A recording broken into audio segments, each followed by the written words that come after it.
I've started a small series on lost, panicking, and all of that while you're in the Maine woods. I don't know where we're gonna go with it. Don't know how long it's gonna be. I just know I ran out of room on video number 1. So that automatically means that we'll make a small series out of it. And I believe it's an important series because, number one, you got a lot of people out there, a lot of gadgets, lots of everything now.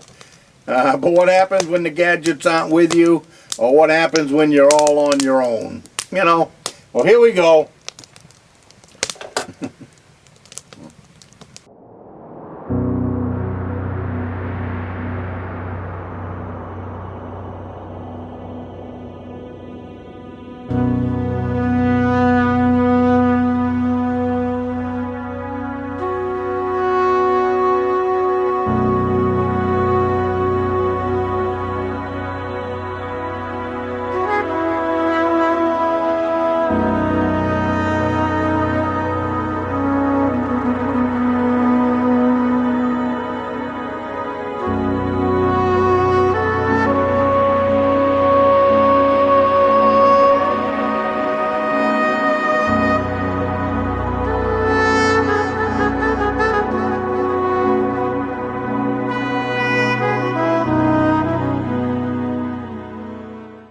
Good morning. My name is Tom.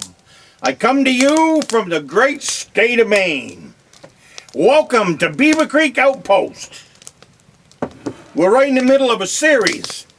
I'm lost, so go to the playlist. Go to my homepage, find the playlist, and you will see, I'm going to name it, I'm Lost, something to do with lost and panicking. We'll make it clearer as time gets closer, but right now I'm just sitting here in the outpost having some hot coffee, warming up just a little bit, and then headed right back out to the tree stand. I ended the last video talking about a real reflector blanket, not the piece of crap that the YouTube channels want to send you to go buy at the dollar store. Go to Walmart, build a survival kit for under $20. Well, if your life isn't worth more than $20, then please, let your fingers do the walking right now and go find one of them other YouTube channels that thinks you're only worth 20 bucks. Because I kind of think you're worth more than 20 bucks to your family, your loved ones, your kids, your whatever, to your parents. If you're a young fella that's getting into this, everybody wants you to come home safely. So, don't go to the dollar store and buy yourself a piece of mylar blanket that's all wrapped up in this thing that's 2 inches tall by an inch wide and say, oh, I got a survival blanket. No, that's not how it works. I said it in the last video. Go to Home Depot, go to Lowe's. Either one of those places is where I bought mine. And you can buy a reflector blanket. It's 8 feet by 8 feet. Solid. It rolls up into a little small ball. It's not very heavy at all. If you can't make room for that in your pack, then throw out some of the gadgets that you're carrying, because none of them are worth what this reflector blanket is worth. Make room in your day bag for this blanket. Throw out your toys. Your toys aren't going to save your life. This blanket will. So I ended the video last with find yourself a blowdown. What you want to do is about 3 feet in front of you is get a small campfire built. Otherwise than that, if you don't have this $15 mylar blanket, you're going to need to build a bonfire.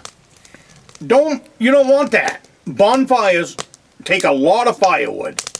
Bonfires take a lot of maintenance, because you're constantly cutting firewood.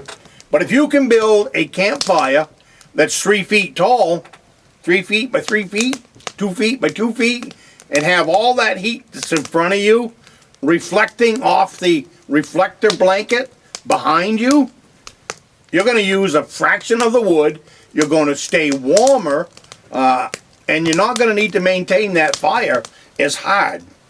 Now, how you arrive at that is an A-frame.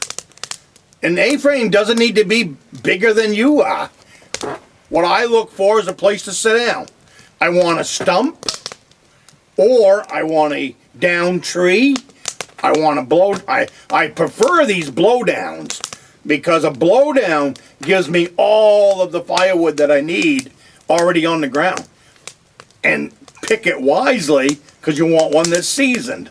If it just fell down last week, that's not the one you're looking for.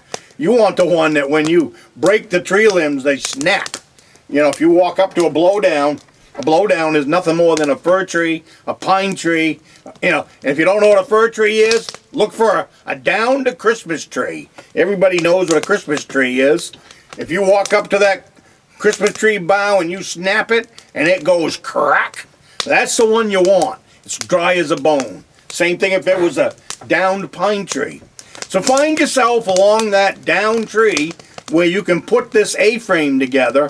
You only need the point just above your head. Remember, the blanket's only 8 by 8. So you only need the point, and then you drape that mylar blanket, which is a tarp. It's not that thin paper, crappy stuff that you buy at the dollar store or at Walmart.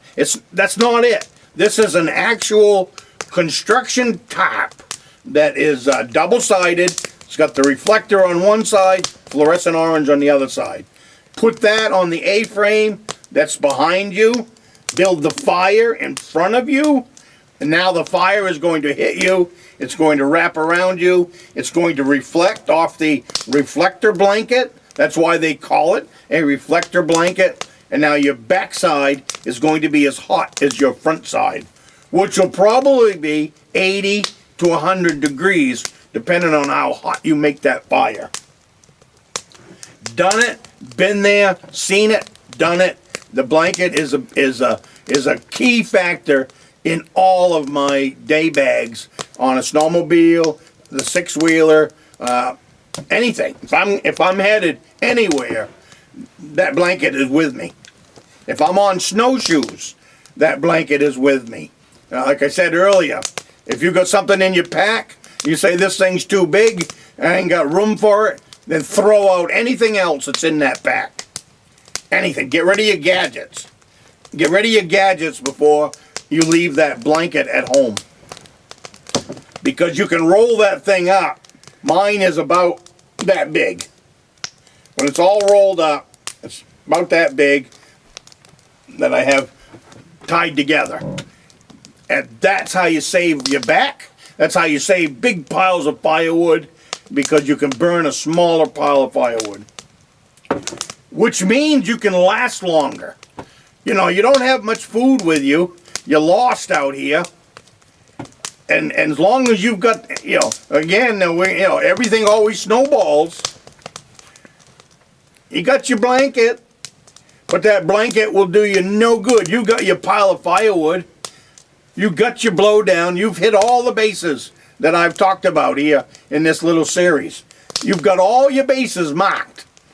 You didn't waste your time building a shelter. You found yourself a blowdown.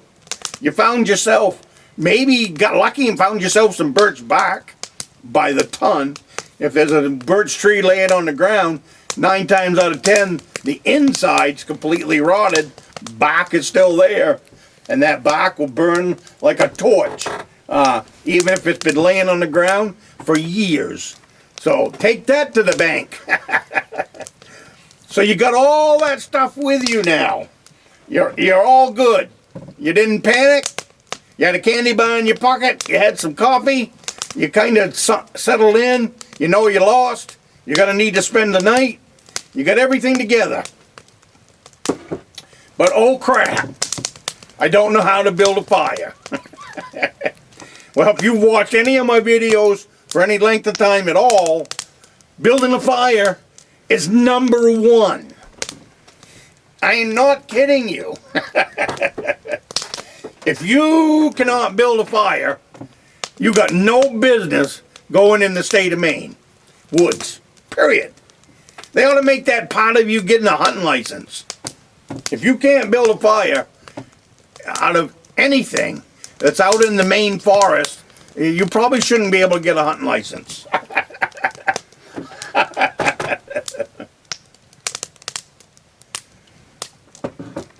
Because that's one of the things that's going to keep you alive. It's the only thing, really. In my world, anyways.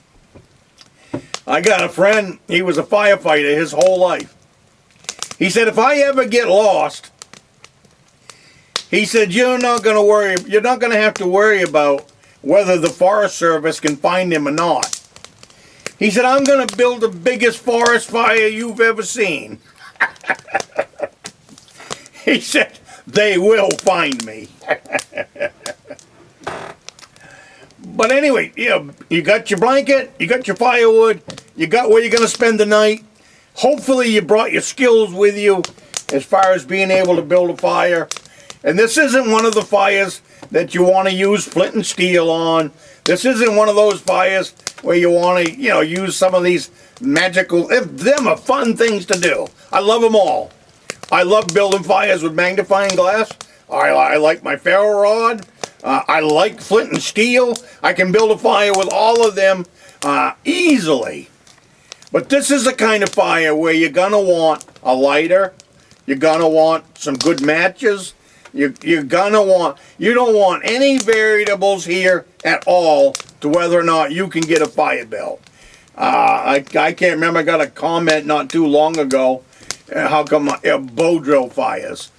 I like bow drill fires, but it's not a skill set that I'm going to rely on if my life is on the line. If we're going into the night and I don't have all the proper materials to build that bow set, and also my fire starting stuff, if all of that isn't exactly perfect, I'm not going to live the night without a fire. That's why I don't push the bow drill. That's why I don't push a lot of them other ones, is simply put, survival, survival, survival. And that means I've got to light that fire as quickly as possible with no ifs, ands, or buts. These are survival fires.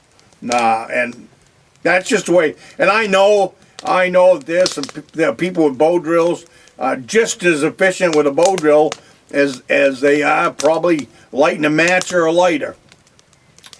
But on this channel, what I push is common sense. And common sense is it makes no sense at all for me to tell you to go learn how to run a bow drill to save your life, to make a bow drill fire. That makes no common sense to me at all when I'm telling you to pack a lighter, pack 3 or 4 lighters, put them in every pocket. It doesn't hurt to have one in your coat pocket. It doesn't hurt to have one in your pack. It doesn't hurt to have one down in your pants pocket. Pack 2, 3, 4, 5 lighters if that's what it takes to make sure that you have a lighter when it comes time to build a fire. I do the same. My pack is filled. I've gone through my fire bag. It's down here. My day bag's on the ground, on the floor here. I've got a bag in there. I call it my fire bag. And there's everything in there you can imagine to build a fire with. Everything from magnifying glass, ferro rod, flint and steel. In my day bag is my fire bag. We've talked about that in many videos in the past. It's all kinds of stuff in there. And I've already listed them. But I get out there and I play with fires.